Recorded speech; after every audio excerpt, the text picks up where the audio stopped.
My first experience with audio originated with analog, tapes, cassettes, reel-to-reel and vinyl. During the 90s, most of the equipment I was listening to were based on transistors, and most people changed already to CDs, and there were some tapes still there. I remember in the 90s I still had my portable cassette player I used to take to school, and that was great. But that apart, that's the background. When I moved to London and I had already a huge CD collection back then, I had some nostalgia towards the warmer, the more kind of rounder sound that I experienced from tapes, cassettes, vinyl, back when I was younger. My first serious adventure into audio started by using headphones and trying different cables, and like I guess most. And when basically I was looking for headphone amplifier, I came across a headphone amplifier that used tubes. That was my first kind of experience by trying a valve-based headphone amplifier. I was literally shocked. I didn't expect that the amplification, just driving my headphones, would change the sound so profoundly. So the characteristics that I was looking for, this nostalgia, this warmness, the roundness, the lushness in the sound, that was simply not present with all other equipment I had that was based on transistors. If I can make a direct comparison and contrast to semiconductors, I'm going to talk a little bit in general terms now, mostly about silicon as a semiconductor, less of germanium or selenium. All transistors tend to sound very lumpy. They have some sort of grain in them, and this has almost like a digital character that is simply not present in a valve, in a vacuum tubes just don't have that. In all fairness, there are no perfect materials and components, active or passive components. Everything has a sort of advantage, disadvantage. Nothing even approaches perfection in this department.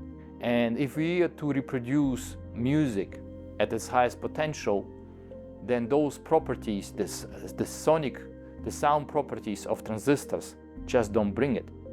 Yeah, semiconductors have their advantages, apart from cost and size, and they are compact and nice and can take huge loads, and that's it. That's very important in mass production. But if we talk about not quantities but quality, vacuum tubes add the analog sound character. Tubes are just more expensive to produce. They are bulkier, they produce more heat, they require power supplies that are also much bulkier. And next to the driving factors, obviously there are a couple of disadvantages that come with tubes. Like most people who use tubes know that the tubes, they are natural high internal resistance devices, and they don't work that well if you just put them in the next consecutive amplification stages. But this is all mitigated with the use of signal transformers. A lot of things that are associated with tubes just makes them so much more costly to implement. Service, the noise floor. The noise floor, obviously the transistor has its own advantage, but I'm just mentioning those things. The noise floor becomes much less of an issue, becomes less relevant when we have musicality in abundance. Just think about vinyl. Yeah, we do have some noise on the surface. Even the cleanest new unplayed vinyl will still produce some sort of surface noise. It's totally forgivable given the musicality and the analog and the natural sonic characters that this media brings. That's so important to understand. The noise is always a part of any recording, and there's always ambient noise. So anybody who puts emphasis on the low noise floor, that can be, we're not listening to a low noise floor, we are listening to the music. That's what really matters. We try to implement tubes in all possible positions where we can substitute and get rid of transistors, when some of the earlier tubes that were used in these reel-to-reel tape recorders, for example, these were usually the pentodes. Pentodes used in pentode mode and the input stage of this reel-to-reel tape recorders. They have like an unparalleled lush sound character. those like EF86s and 6SJ7s, and they were used in the early 60s in the era where reel-to-reel tape recorders were so prominent. So basically all the recordings that were made in the 60s were made with the reel-to-reel tape recorders, and the prevalent technology, amplification technology back then were the tubes.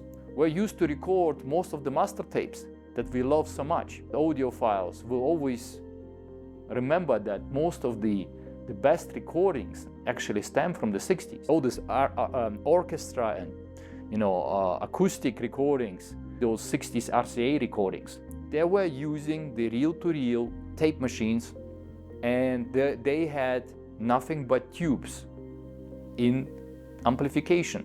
The sound of those recordings is superior to anything that came up later. And even nowadays, I know that some of the studios that record almost everything and produce everything in a digital domain, they are using something to post-process the sound, something like a reel-to-reel tape recorder to master their recordings, just to add this warmth and that analog roundness to the sound. Tubes have this unparalleled, natural, lack of grain, analog sound character, which semiconductors simply don't have. And therefore, we like to use tubes in every position possible and feasible. Overall, when we design our equipment, the biggest advantage is also the something associated with the dynamic behavior of tubes and a linearity. So that they go together, basically. In audible frequency range, most designs use error corrective concepts called negative feedback loop. So to linearize their behavior, the output signal being fed back in the input. But that comes at the cost of perceived dynamics. That's not the case with tubes. That's one of the biggest advantages, the linearity of tubes. We can live with the tube as it is without correcting anything afterwards. That makes the designing of audio products so much easier, and also gives you the advantage that we can maintain the dynamics. All the advantages that transistors have over tubes completely mitigated. They are simply superior in every aspect over the semiconductor counterparts. Tubes also offer that advantage over the semiconductors in terms of the presentation. That's very easy to discover when one moves across a different range and type of tubes. One starts with sub-miniature tubes and then moves into novel, octal, UX4, those large, huge directly heated triodes. It becomes very apparent that with size of those tubes, the presentation, the size of the stereo image changes as well, or tends to change. That's why we have our performance level system. We basically use different types of tubes and the power supplies and output stages, which have totally different requirements, and the power supplies again. And if one moves from level 1, where you have small indirectly heated double triodes, and then moves into the level 5 or level X, where we have almost solely directly heated triodes, the stereo image size, it grows. It grows proportionally, not of the size maybe the tube, but the electrodes, the size of the elements inside the tube. And also the glass grows, but there's a tendency, as the glass grows bigger, the air, the presentation just becomes like, larger in life, larger in size. When one listens to something, it sometimes tends to grow. What does it tell us? It tells us that size really matters. You can't expect something to be huge sounding from something that being miniature, like a small transistor. You can't expect a very holographic sound from a small semiconductor. Because of those properties, we take advantage by using tubes of various sizes and types in our equipment. It's paramount to any product we make, whether it's a preamplifier, whether it's a power amplifier, whether it's loudspeakers. Musicality is what we're looking after.